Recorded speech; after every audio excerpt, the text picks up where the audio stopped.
Hello, and we're back again with Report to the Principal's Office by Jerry Spinelli. We left off in Chapter 13 where there was a standoff. So, we were introduced to the teacher, the band director, Mr. Hummeldorf, and him and Sonny were having a standoff on the fact that she was going to play the cymbals.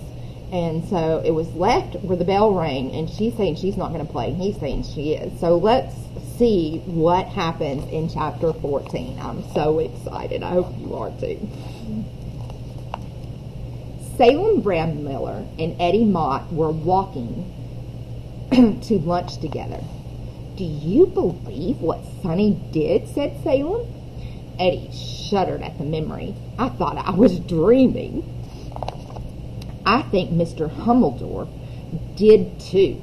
Did you see after she did it? He just stood there like he was shell-shocked. He's probably still standing there." They laughed. "Want to know something else?" said Salem. "What?" "He likes her." Eddie stopped in his tracks. "What?" "Yeah, I think so." She grabbed his arm and pulled him along. "How can he?" Eddie said. "After that?" Salem shrugged. "I don't know. I just feel it." He tapped her chest. "Here, I'm practicing listening to my instincts. You don't just write from up here, you know." She patted the top of her head. "See, the best stuff comes from down below in the subconscious. They don't even look like words or ideas. I pretend they're little fishes, like with little neon feelers, 'cause it's so dark down there. And what I do, see, it's oof."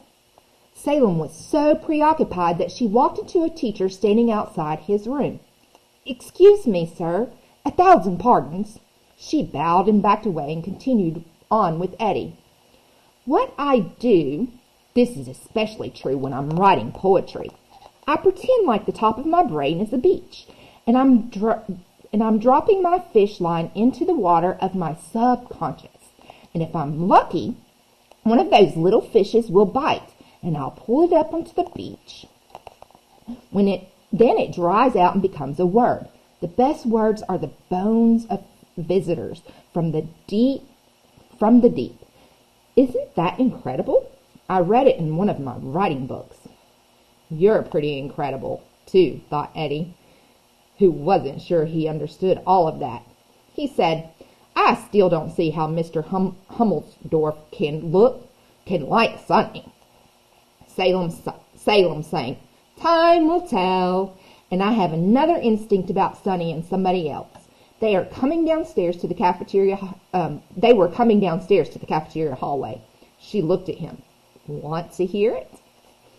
She said this with a sly grin and warmed Eddie's face and made him afraid to say yes. As they reached the bottom of the stairs, two boys were standing there. Two boys who had been standing there turned abruptly and blocked their way. One was skinny, one was fat. Both were nickelheads.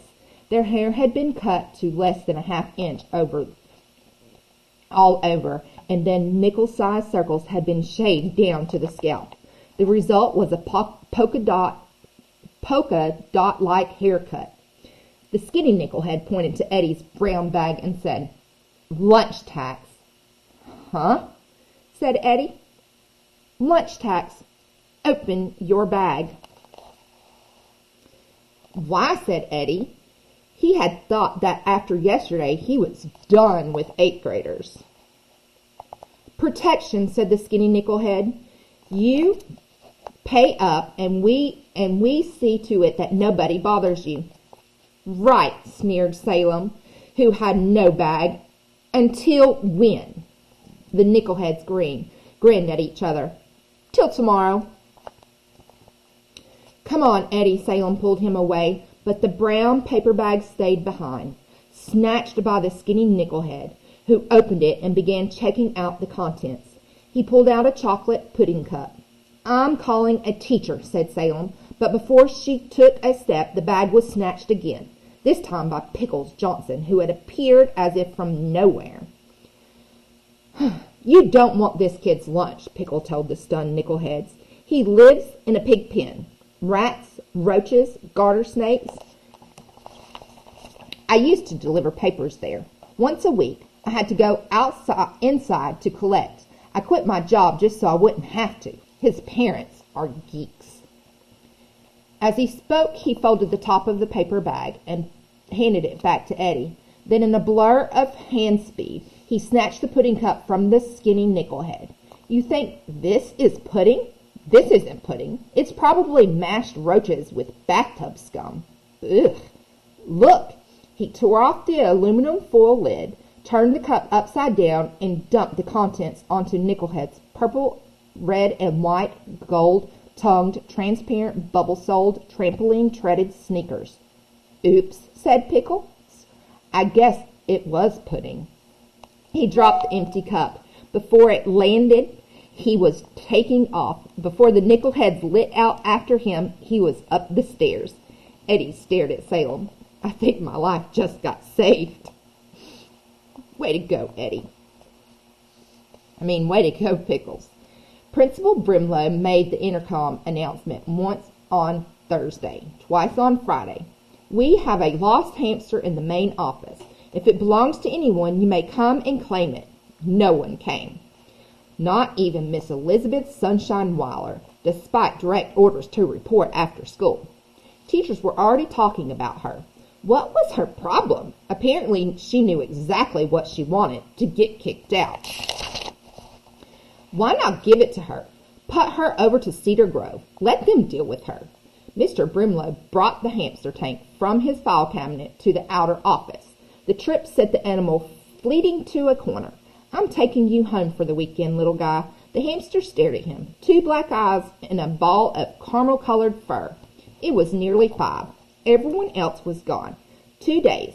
Plumstead Middle School was 2 days old. Someday, with luck, she would be 50 years old. Someday, these kids would bring their kids by and say, see, that's where I went to school. Would Weiler be one of them? He looked at the hamster. He spoke to it. She will, if I can help it. He walked down the hallway towards the library. That was pretty good. I enjoyed that one. But I'm still curious as to what's going to happen with Sonny and Mr. Hummelsdorf. Maybe we'll find out in Chapter 15. See you there. Bye.